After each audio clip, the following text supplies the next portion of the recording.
When did this all come together? When did this idea of Pop Like come together?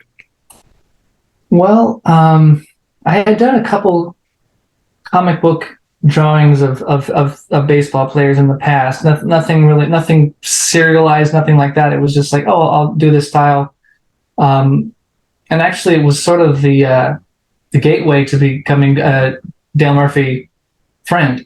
Was this? I had drawn this picture of Dale Murphy in a comic book style and put it on my Instagram, and I had gone to what they call the Dale Murphy MVP experience, where you can go and spend a day with Murph at his restaurant, watch a game with him. I'd done that for a couple of years and got to know him and his family a little bit through that. And I said, oh, and I shared that piece with his wife, Nancy. No, oh, check this out. Here's something I did. She said, that's really cool. We should do something with that. God bless Nancy. And, smash cut to a few months later, we do a limited edition poster of Dale Murphy, of that same drawing, Dale Murphy in comic book style. We did 1/100. I signed it, Dale signed it, and they sold it on their site. So that was a neat one-off, and I did some other things for them, other products for their site.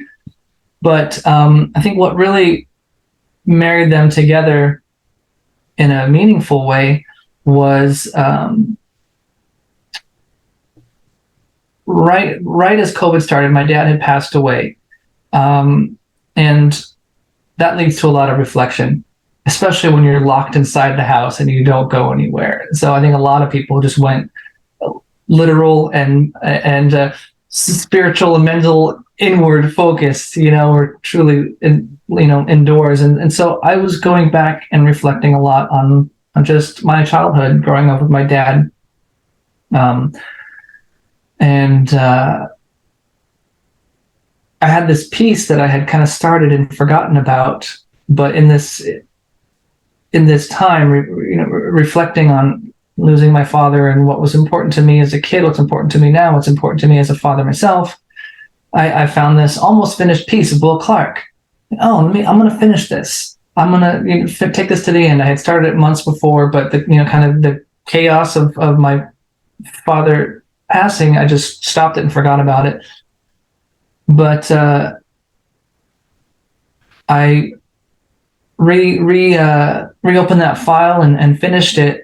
And at the same time, Topps had their project 2020 come out, and I saw that. I thought this is great, and I loved the timed aspect of it. And I had done, speaking of being an entrepreneur, as an artist, you want your work out there, but as an artist, it's not easy to get your work out there. So I had other pieces for decades I put out there. Nothing happened. Have an art show, nothing sells. I put a piece online, crickets.